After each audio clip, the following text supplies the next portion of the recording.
Amigos oyentes, preparaos para una inmersión en lo desconocido que os helará la sangre. Esta noche nos adentramos en el escalofriante mundo de las leyendas urbanas y os aseguro que esta os pondrá los pelos de punta. La autoestopista fantasma. Una figura espectral que recorre las carreteras de todo el mundo sembrando el terror a su paso. Exacto. Y lo más inquietante es que esta leyenda ha perdurado durante más de un siglo adaptándose a los tiempos. Primero se aparecía en carruajes, ahora en coches. ¿Os imagináis qué será lo siguiente? Quizás la veamos pidiendo un Uber o haciendo autostop a un coche autónomo. No quiero ni pensarlo. Lo que sí sabemos es que esta historia, como un virus, se extiende y se transforma, pero su esencia permanece. Un autoestopista fantasmal que desaparece sin dejar rastro. La llaman la chica de la curva, la mujer de blanco, la niña de la curva. Cada nombre susurra un misterio, un miedo ancestral. ¿Por qué crees que nos fascinan tanto estas historias? Quizás porque reflejan nuestros miedos más profundos, el miedo a lo desconocido, a la soledad de la carretera, a la posibilidad de encontrarnos con algo que no podemos explicar. Tiene sentido. La carretera, especialmente de noche, puede ser un lugar solitario e inquietante. Pero ¿cómo suele desarrollarse la historia del autoestopista fantasma? Cuéntanos qué elementos comunes encontramos en todas las versiones. Generalmente la leyenda describe a una joven a menudo vestida de blanco. A veces lleva un vestido de novia, otras ropas de luto como si estuviera de camino a un funeral. Aparece en una carretera solitaria, casi siempre cerca de una curva peligrosa, pide que la lleven y una vez dentro del vehículo desaparece, sin dejar rastro. Es increíble cómo algo tan simple puede ser tan aterrador. He leído en Wikipedia que la intención de esta aparición varía según la versión. A veces actúa como una advertencia, como si quisiera señalar la curva donde ella misma murió. Otras veces es un presagio de muerte llevando al conductor a un destino fatal. Es así. Sí, la figura del autoestopista fantasma oscila entre el espectro benefactor y el ente vengativo. Y esa ambigüedad la hace aún más inquietante, ¿no crees? Totalmente. Hay una versión española que me dejó helado la curva de Torreseca. Cuenta la historia de una pareja de recién casados que murió en esa curva y del escalofriante encuentro de un conductor con una autoestopista idéntica a la novia fallecida. Una historia terrible, ¿verdad? Como si el espíritu de la novia quedara atrapado en el lugar de su muerte repitiendo eternamente la tragedia. Lo que más me impresionó fue un detalle. El conductor le prestó su chaqueta al autoestopista para que no pasara frío. Más tarde la encontró, sobre la tumba de la pareja, casi como una prueba tangible de que la leyenda es real. Muchos creen que esos detalles específicos como el vestido de novia o la curva en sí anclan la leyenda a la realidad, haciéndola más creíble, más aterradora para aquellos que conocen el lugar. Y España, con su rica historia y sus parajes, a veces desolados, es un escenario perfecto para estas historias. Otra versión que me fascinó es la Dama de la Cruz Verde, en la Sierra de Guadarrama. Incluso Iker Jiménez, el famoso investigador de lo paranormal, le ha dedicado espacio en sus programas. No me extraña. La Sierra de Guadarrama, con sus bosques espesos y sus caminos serpenteantes, tiene un halo de misterio que invita a la imaginación. ¿Quién no se ha imaginado alguna vez una figura fantasmal apareciendo entre la niebla en un camino solitario? Desde luego, pero la leyenda del autoestopista fantasma traspasa fronteras. En El Salvador, por ejemplo, tienen a la descarnada una versión mucho más macabra. En esta, la autoestopista se revela como un horrible esqueleto en descomposición y solo se aparece a los hombres. La descarnada. Eso sí que da miedo. Es como si reflejara el miedo más primal a la muerte y la descomposición. Además, el hecho de que se aparezca solo a los hombres le da una connotación moral, ¿no? Como si fuera un castigo por su comportamiento. Totalmente. Es como si la leyenda quisiera decir: cuidado con vuestros actos, por la muerte os puede estar esperando en cualquier esquina y no será una muerte plácida. Dejando a un lado el horror por un momento, ¿crees que estas leyendas tienen alguna función social aparte de asustarnos? Por supuesto. Las leyendas urbanas, como la de la autoestopista fantasma, sirven como advertencias. Nos recuerdan los peligros de la carretera, la importancia de ser prudentes, de respetar las normas.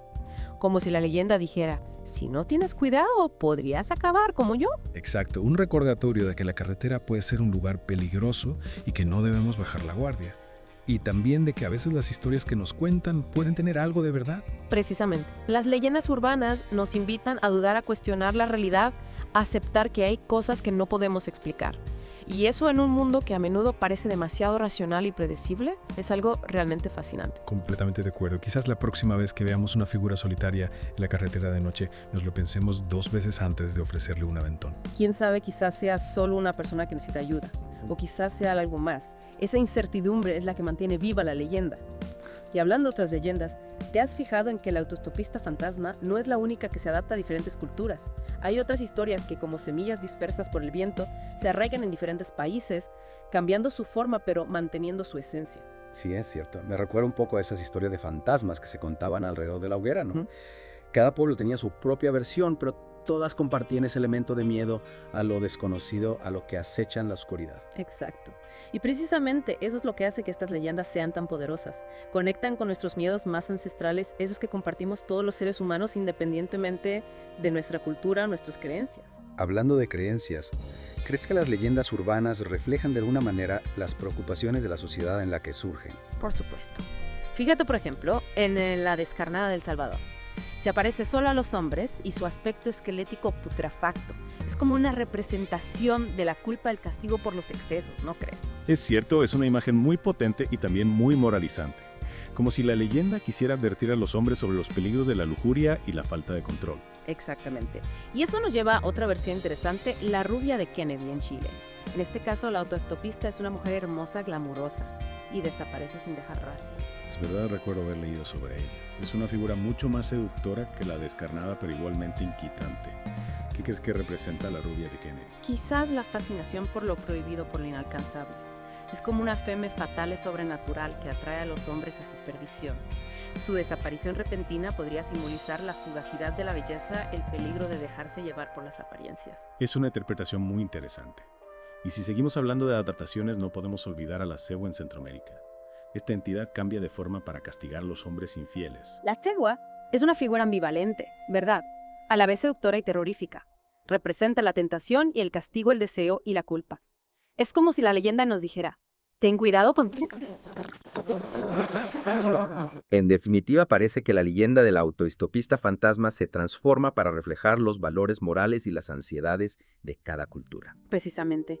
Y eso es lo que la hace tan fascinante. No es solo una historia de fantasmas, es un reflejo de nosotros mismos, de nuestros miedos y nuestras creencias. Cambiando un poco de tema, hay otra leyenda urbana que siempre me ha intrigado, la del chupacabras. ¿Qué me puedes contar sobre esta criatura? Es tan aterradora como la pinten, el chupacabras. Una criatura enigmática que ha sembrado el pánico en el continente americano durante décadas. Se dice que ataca a los animales, especialmente a las cabras, y les chupa la sangre dejándolos completamente secos. ¿Y cómo se describe esta criatura? ¿Hay alguna imagen que se repita en los testimonios? Las descripciones varían mucho, pero generalmente se le describe como una criatura bípeda con piel correosa o escamosa, ojos rojos brillantes y grandes colmillos. Algunos incluso dicen que tiene espinas o púas en el dorso. Suena aterrador como sacado de una película de terror. Lo es. Y lo que lo hace aún más inquietante es que, al igual que con la autoestopista fantasma, no hay pruebas concluyentes de su existencia. Entonces podría ser solo una leyenda. Es posible. Ya. Pero hay cientos de testimonios de personas que afirman haberlo visto. Y también hay muchos animales muertos en circunstancias extrañas con marcas que no se pueden explicar. Marcas como. Punciones en el cuello, desgarros en la piel y la ausencia total de sangre.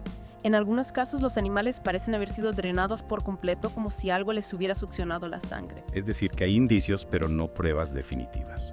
Un misterio sin resolver. Exactamente. Y eso es lo que alimenta la leyenda, la intriga. ¿Es el chupacabras una criatura real o simplemente un producto de la imaginación colectiva? Quizás nunca lo sepamos con certeza. Hay relatos de testigos oculares, fotografías borrosas y algunas imágenes de sonar que no han podido ser interpretadas con certeza. Es decir, que la evidencia es similar a la que se tiene sobre Pie Grande y el Yeti. Circunstancial, pero suficiente para alimentar la leyenda. Exacto. Y al igual que Pie Grande y el Yeti Ness, ha sido objeto de numerosas expediciones y estudios científicos, pero hasta ahora no se ha encontrado ninguna prueba concluyente de su existencia. Es decir, que el misterio del monstruo del lago Ness sigue vivo. ¿Crees que algún día se resolverá este misterio? Es difícil saberlo. El lago Ness es profundo y oscuro, y es posible que Nessie, si realmente existe, se oculte en las zonas más profundas e inaccesibles. Entonces la búsqueda continúa. Sin duda. Y mientras tanto, la leyenda de Nessie seguirá inspirando nuestra imaginación, alimentando nuestra fascinación por lo desconocido y recordándonos que el mundo aún guarda muchos secretos por descubrir. Y hablando de secretos, nos adentraremos en el mundo de la mitología china, en busca de una criatura que ha inspirado temor y fascinación durante milenios. ¿El Guxianrong? El Kulin, una criatura legendaria de la mitología china que se describe como un ungulado con escamas, un solo cuerno y una melena de fuego. La descripción del Kulin es realmente fascinante. Una mezcla de diferentes animales con un toque de magia. ¿Qué significado se le atribuye a esta criatura en la cultura china? Se le considera un símbolo de buen augurio, de prosperidad y de longevidad. A diferencia de otras criaturas legendarias que hemos mencionado, el Kulin Es visto como un ser benevolente que trae buena fortuna y protección. Es interesante cómo la misma fascinación por lo desconocido puede dar lugar a criaturas tan diferentes, unas terroríficas y otras benévolas. ¿Crees que la leyenda del Quilín tiene alguna base real? Algunos historiadores han especulado que la leyenda del Quilín podría estar basada en avistamientos de jirafas, unos mamíferos africanos con cuellos largos y patrones de pelaje que podrían haber sido interpretados como escamas. Es decir, que la imaginación humana podría haber transformado un animal real en una criatura mítica, como en el caso del narval y el unicornio. Exacto.